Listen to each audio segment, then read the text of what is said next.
Alors, interview 2.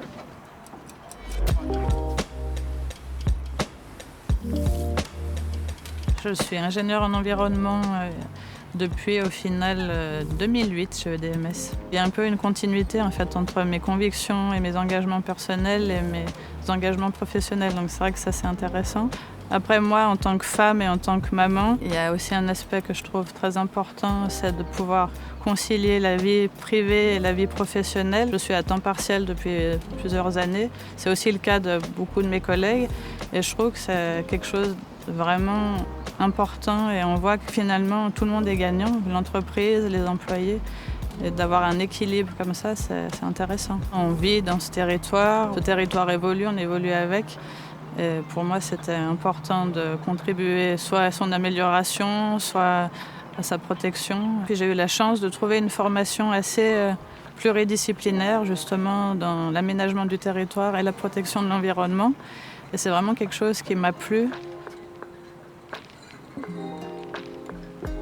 En tout cas, au sein du bureau EDMS, moi, mon approche, déjà, elle va être plus d'aborder les sujets en amont. Je fais un état des lieux du périmètre. Et puis après, on va aborder toutes les questions liées à la protection de l'eau, à la protection de l'air, à l'énergie, à la gestion des déchets.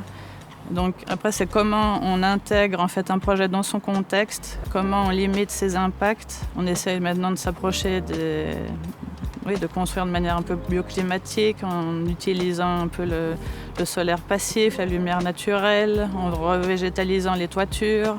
Donc oui, je pense que ça change. Et ça n'a pas fini de changer. De toute façon, on n'a pas le choix, il faut que ça change.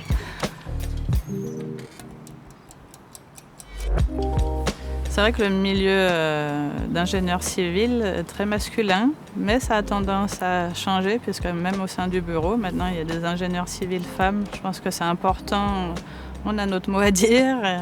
Et là, de nouveau, le côté féminin, je pense que ça peut apporter des contributions positives à un projet. Des fois, on ne voit pas les choses de la même manière. Durable, finalement, c'est le bon matériau au bon endroit. J'ai l'impression que maintenant, c'est ce qu'on se dit. Moi, je dirais que j'ai commencé à travailler au sein du bureau EDMS sur la thématique de la gestion des matériaux d'excavation. Alors, je me disais, qu'est-ce que c'est que ça?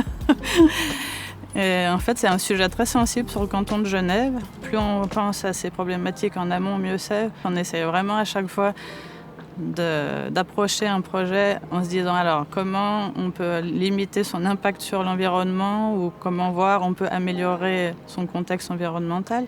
Ensuite, au niveau social ou sociétal, quelles sont les plus-values ou comment on peut répondre aux besoins soit des usagers, de la population, améliorer la qualité de vie, la qualité d'un lieu de travail. Puis alors bien sûr, l'économie au final c'est quand même un point très important. Finalement, quand on travaille sur ces 3 thèmes, on arrive à faire des projets intéressants et durables. Je me rends compte aussi avec le temps, c'est qu'un bon projet, c'est surtout le côté humain au final.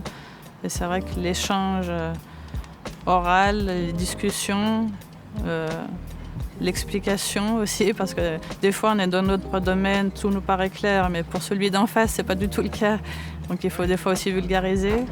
Et puis il faut aussi prendre le temps d'écouter. Enfin, voilà. On a tous des choses à apporter. De nouveau, je pense le côté humain. Moi, quand je pense au bureau EDMS, forcément, je tiens à ce bureau parce que ça fait quand même de nombreuses années que j'y travaille. Mais voilà, on peut discuter avec nos responsables. On a régulièrement des moments festifs ou de rencontres. Ce côté-là me plaît beaucoup.